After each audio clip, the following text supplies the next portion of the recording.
పశ్చిమ గోదావరి జిల్లాలో సైకో మళ్లీ రెచ్చిపోయాడు. సిద్ధాంతంలో మహిళపై ఇంజెక్షన్తో దాడి చేశాడు. ఆగంతకుని దాడిలో సూర్యకుమారి అనే మహిళ గాయపడింది. 3 రోజులుగా సైకో వీరంగంతో జనం భయాందోళనలు వ్యక్తం చేస్తున్నారు. పూర్తి వివరాలు మా కరెస్పాండెంట్ వినాయక్ అందిస్తారు. వినాయక్, చెప్పండి, సైకో గురించి అసలు పోలీసులు ఏమంటున్నారు? ఏ కోణాల్లో దర్యాప్తు చేస్తున్నారు? గౌతమి, పశ్చిమ గోదావరి జిల్లాలో వారం రోజుల వ్యవధిలో 4 ప్రాంతాల్లో ఈ విధంగా 10 మంది మహిళల మీద దాడి చేయడం జరిగింది. ఇది సైకో చర్యగానే పోలీసులు భావిస్తున్నారు. ఈ నేపథ్యంలో మొత్తంగా మహిళలు కావచ్చు, విద్యార్థినులు కావచ్చు, వారెవరు కూడా బయటికి వచ్చే పరిస్థితి కనిపించట్లేదు. తీవ్ర ఆందోళన చేస్తున్నారు. అదేవిధంగా విద్యార్థులనే టార్గెట్ చేసుకుని ఆ సైకో వీర విహారం చేస్తూ వారి మీద ఇంజక్షన్ తోటి దాడి చేసే ప్రయత్నం చేస్తున్నారు. పోలీసులు కూడా కొన్ని ప్రాంతాల్లో నీడిల్స్ ని కూడా సేకరించడం జరిగింది. గుచ్చే సమయంలో నీడిల్స్ నడుము భాగంలో ఉండిపోతున్నాయి. ఈ నేపథ్యంలో అది ఉద్దేశపూర్వకంగా వారి మీద విష ప్రయోగం కానీ, లేదంటే కనుక మత్తు ప్రయోగం కానీ చేసే ప్రయత్నం చేస్తున్నాడా, లేదంటే కనుక ఇది సైకో చర్యలు కానీ పోలీసులు కూడా ఇప్పటికీ ఇంకా ఒక నిర్ధారణకు రాలేకపోతున్నారు. ఇటువంటి పరిస్థితుల్లో కొద్దిసేపటి క్రితం, అంటే ఈ రోజు మరోమారు సైకో వీర విహారం చేసి పెనుగొండ, అదేవిధంగా సిద్ధాంతం 2 ప్రాంతాల్లో 2 మహిళల మీద ఈ విధంగా దాడికి తెగపడడం జరిగింది.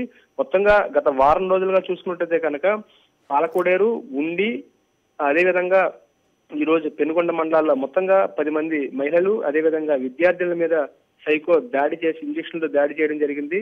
నిన్న సాయంత్రం ఇదే సమయంలో విద్యార్థులు చెప్పిన ఆచూకీ ప్రకారంగా ఒక మోటార్ సైకిల్ నెంబర్ ఆధారంగా ఒక వ్యక్తిని కూడా పోలీసులు అదుపులోకి తీసుకున్నారు.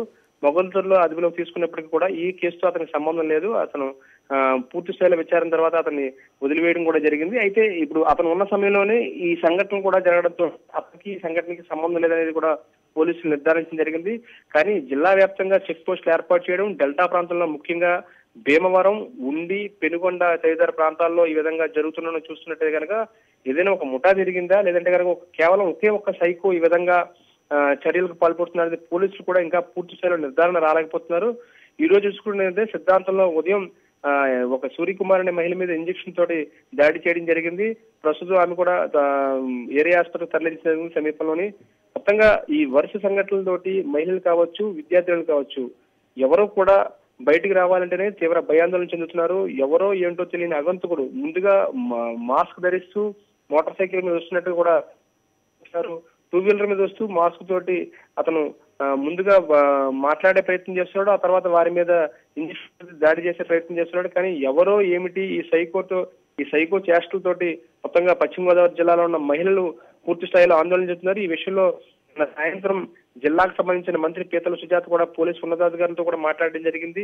సైకో చేష్టలతోటి డెల్టా ప్రాంతంలో మహిళలు తీవ్ర ఆందోళన చెందుతున్నారు. పూర్తి స్థాయిలో చెక్ పోస్టులు ఏర్పాటు చేసి వెంటనే అతన్ని పట్టుకునే ప్రయత్నం చేయాలని కూడా పోలీసులను ఆదేశించడం జరిగింది.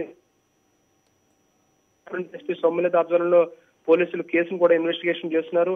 ఇప్పటికే అన్ని చోట్ల కూడా చెక్ పోస్టులు ఏర్పాటు చేసినప్పుడు కూడా ఎవరు కేవలం అంటే ప్రధాన రహదారిలో కాకుండా గ్రామీణ ప్రాంత రహదారులను ఎంచుకుని అతను ఈ విధంగా సైకో చేష్టలు చేస్తున్నట్టు కూడా పోలీసులు నిర్ధారిస్తున్నారు.